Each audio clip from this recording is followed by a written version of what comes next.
Who's that? Hi guys, welcome back to part 5 of the Lunak glider build.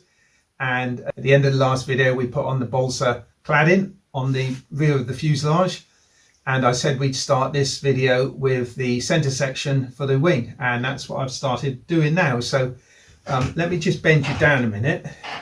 Now I've been playing with this a little bit.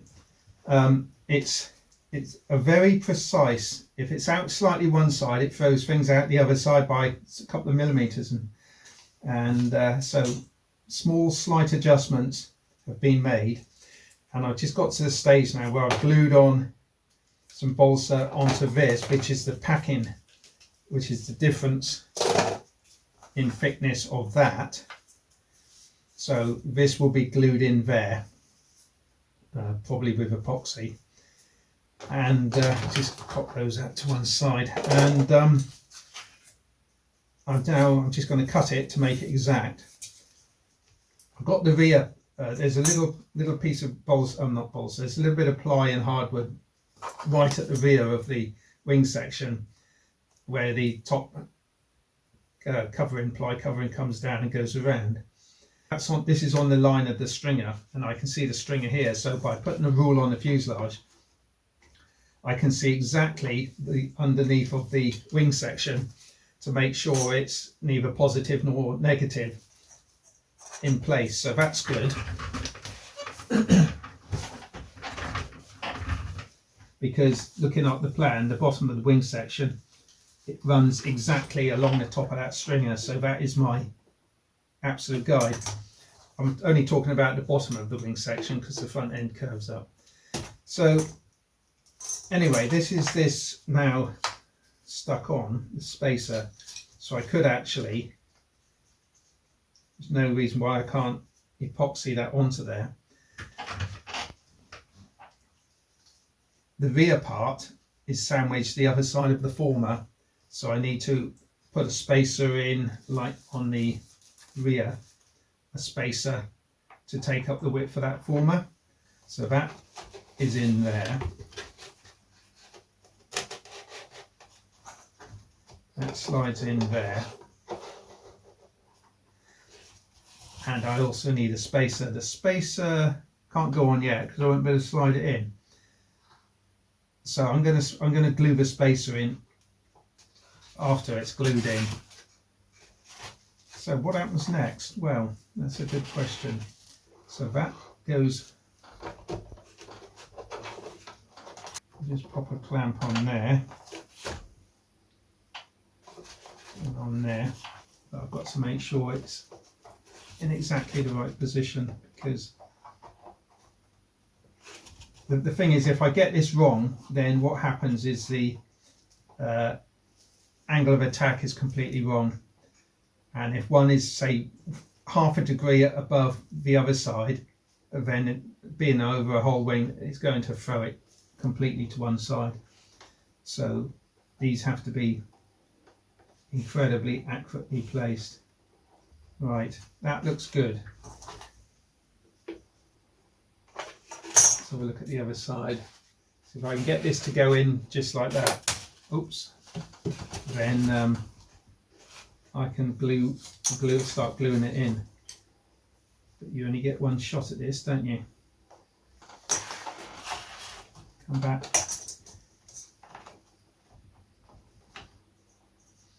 Because I've got to get this accurately placed up, because these also have to go into the wings, so everything has to be absolutely square and perfect according to these ribs. Be spot on. Okay, I think that's good this side. Let's look. That looks pretty good to my eye. So I think we're getting there. So if I can glue that up like that, I think we're okay. I was just wondering if I should glue in the brass rod so that doesn't move, because that's got to be stitched to this back plate with a spacer in between as well. If I could glue that into position, that would be one thing less that moves around. Okay, I've got everything jigged up again. I'm going to focus on gluing in the rear 4mm brass tube, and that'd be one more thing which is solid. Which is going to be stitched onto this rear ply peg, but I'm currently epoxying it to the internal former. Okay, leave it there. It's been about an hour since I mixed up this 20-minute epoxy, so it should be well and truly set. It certainly has. Right, now young Cliff. I'm also aware that I want to make sure that these faces are completely flat. Oh, there's one other thing I have to do as well, and that is make another hole in through the fuselage for this leading edge. I think it goes all the way through. Let me check. Yeah, okay, it does go all the way through, and it just sits against the former. Yeah, I'm very happy with that. It's absolutely parallel to the rule. So that's because I've taken the time just to get it just right. So let's run some CA in on that and just run it in. Run some CA in. So that's the back end firmed up. Brass tube firmed up nicely. The centre bar needs gluing in. Pop those back on a minute. So I want to put this. I want to glue this rear one in, and then when they're glued in, then I can glue on the packer, and when that's glued in, I can stitch it on. I'll stitch it on before I put this on, just so as I can get the needle in there nicely. Take off that. It's always good to put glue on both faces, isn't it? Okay, let's pop that back in again. I can hold it away from there. There we go. There we are. So that's in and glue in. So what I'll do, put this back on again. This has been on and off now quite a few times. There we go. I'm going to put that on there. Press that on there.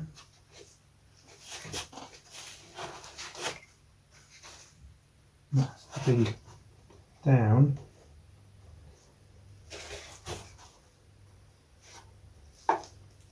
That's the best peg on there. One of these?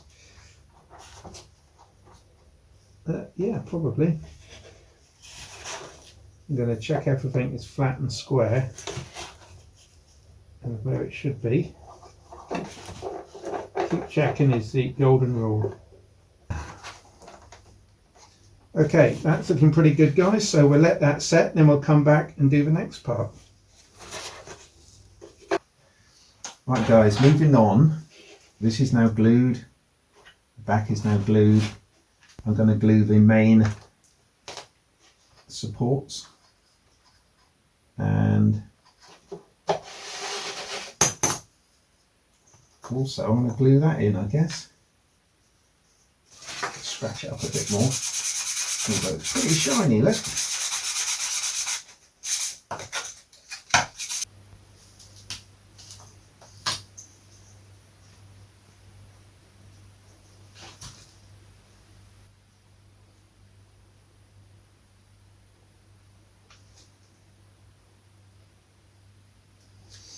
Okay, now that has to glue in there, and for that I think I'll put a bit of epoxy where the brass touches the former, and use white glue where it doesn't. Now I don't know if I can pull this off or not. It's going to be white glue in there, and down there, and down there. I might even put a bit of CA right on the outer edge.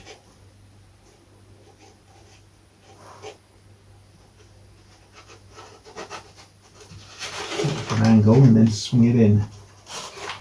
What stays on, stays on.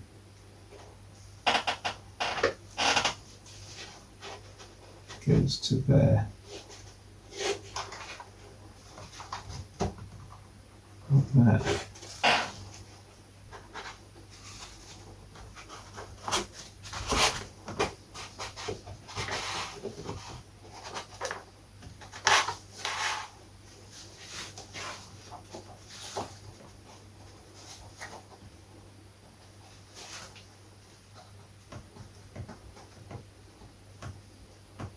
Now I think I'd better get these back on, because once that starts setting I won't be able to do anything at all.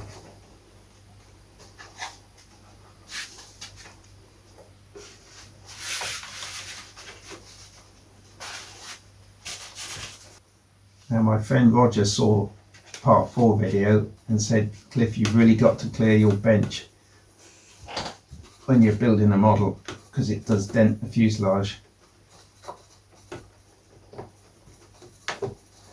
And he's right to an extent, but not all the way, because the fuselage is actually lifted up above. It's not actually touching because of my blocks either side. I keep putting up right, but there is a gap under the fuselage. But I know what you mean, Rod. I know what you mean. So we'll let that set off, guys, and I'll come back to you in a minute. Lovely. We'll pop them in the new epoxy. Oh, just listening to Jeff's roundup of the week. Let's turn that off a minute. Yeah, I'm going to epoxy them in, and I've got the rear ones as well I can put in, but I'll have to be a bit more careful with those because I don't want to block the holes that I'm going to put the stitching through. Slide that in. I think I have to go down from the top. That's where I'm going to get epoxy in the brass tube, which is not good. There we are, straight in. Nothing more you can do there but put a clamp on it and call it done. Let's do the other side, the big one, and then I'll look at the rear ones. Okay, that will go in there. Nice. Great big clamp on that one. Up and in. There we go.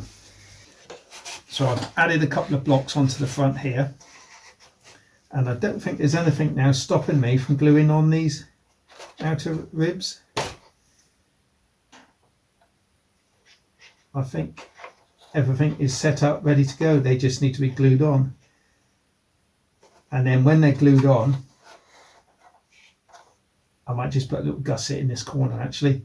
But when they're glued on and fixed, then I can sheet them with 1/16.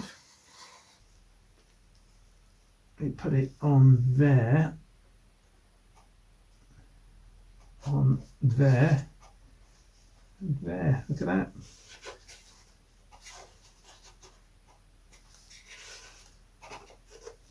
Here we go.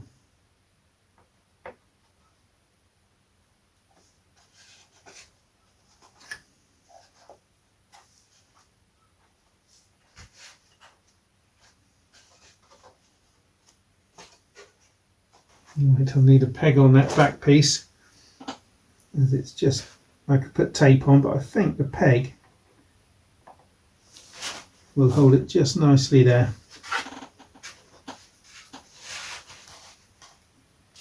So we'll let that dry, and as I say, I think I'll put a gusset in this corner here just for good measure, just to beef up that corner a little bit more. I'll give you one little tip about epoxy. Don't just leave it, put it on and go, because you'll come back and something would have moved. It's always a good idea just to come back just before it's sort of finished setting, just to make sure things are where they should be.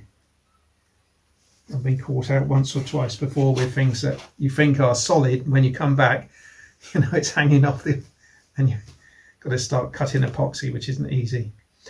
Okay, see you soon. Okay, look at that. A 1/64 ply surround. Now that goes over the root rib like that. Sticks onto the body, and then when it's all covered and finished, then that forms the edge for the fillet all the way around. But before I can do that, I have to infill, and then when it's been infilled, then I clad over the top of it all with 1/64 ply, which will make a really very strong construction. I can use scraps up for this. The infilling will have to go that way round to allow the bolster to bend, of course, Cliff, of course. Do you want to stick around while I do one, or do you want to disappear and come back after breakfast? Stick around, eh? Stick around. Some of this will want sanding from the epoxy that's squeezed out just there. For instance, I'm just going to mark that like that, mark that like that. This has been quite a construction actually, isn't it? These root rib bits. It's quite an important part of the aeroplane. In fact, there isn't many parts of an aeroplane that aren't important actually, when you think about it.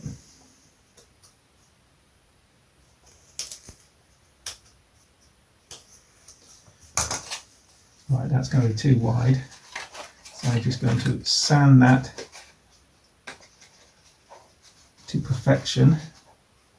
What else do you do early on a Sunday morning, eh? It's pretty early, about 7 AM. An aeroplane doesn't get built laying in bed, does it? So I'm going to glue that in there. That's one infill. Just got the rest to do. But I've got access there if I need to push it up a little bit, which is quite nice. Shall we put this bit in just to finish the job off? I've got 6 to do on each wing. And we'll just run some down there. What I'm going to do is just run some down there like that. Because I can handle this bit then, you see, without getting glue all over my hands. That's the theory.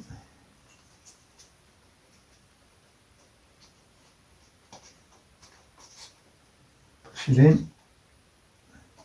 I noticed this before actually, I've forgotten. When you put the glue on it, it sort of swells ever so slightly. Okay, so there's one piece in. I'll just go away and do the other pieces, and then just wondering then if I should glue this on first. No, because I won't be able to. No, that's fine. Let's just do the infilling. Okay guys, I'll be back very soon when I've got this done. We'll glue these pieces on, shall we? Excellent, Cliff, excellent. Okay guys, change of camera angle for you. The sheeting is done, and I'm just looking at the surround. I put on the little fillets in the back trailing edge there, and then I've suddenly thought I can't get these on, so I've cut it at the end, which is fine. I've given them a sand both sides for a bit of a key. White glue and CA.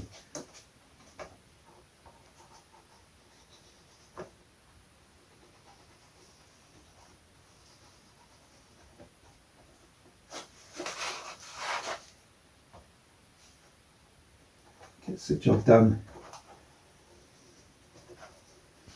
pretty easily.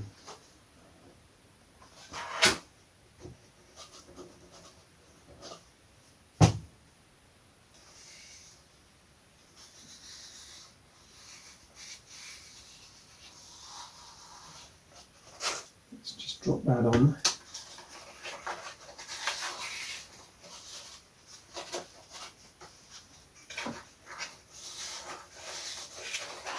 So this forms the fillet at the back. And let's just run some CA around a bit, see what happens.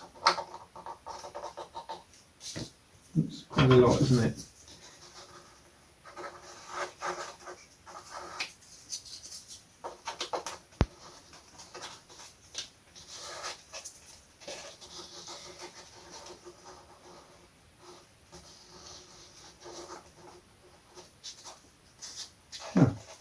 That's holding down quite nicely, so just run it around the rest very quickly.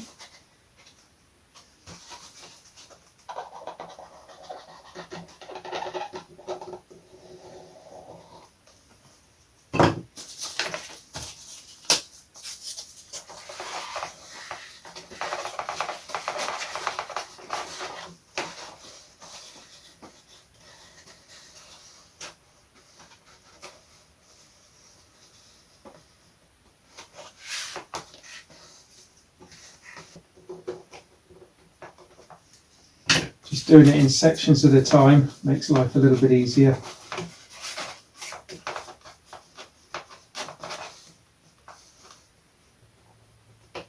Around the front, and that's it. Job done.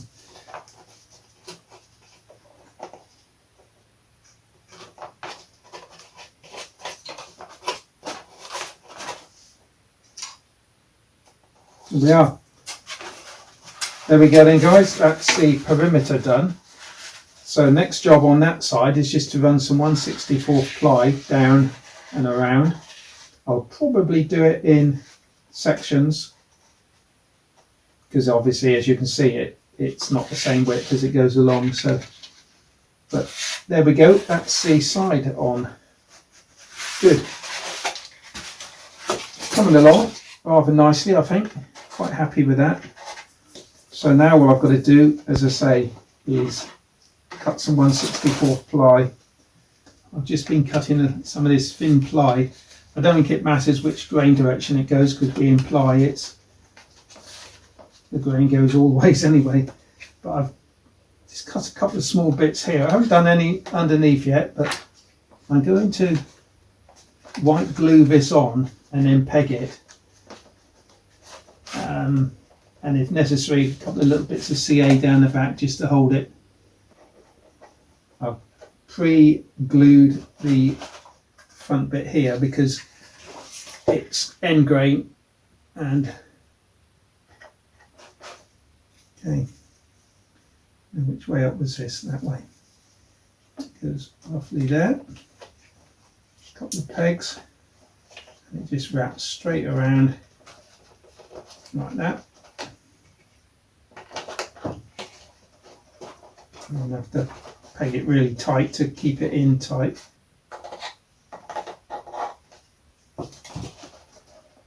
That's pulled in nice and tight around there actually. Don't sound surprised, Cliff.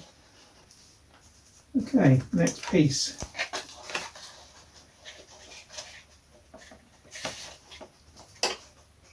Pencil line.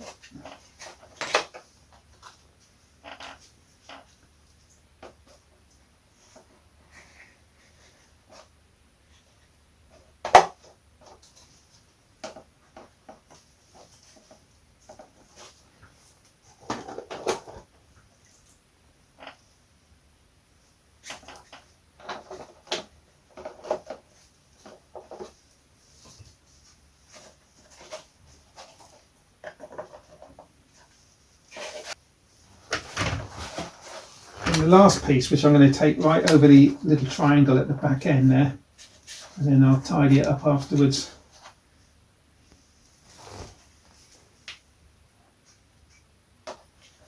I'll put one on the back, just in there, bring it into that curve. And there we are. Okay, job done. So when that's dry, I'll obviously trim it off and sand it, and that'll be the tongue glued.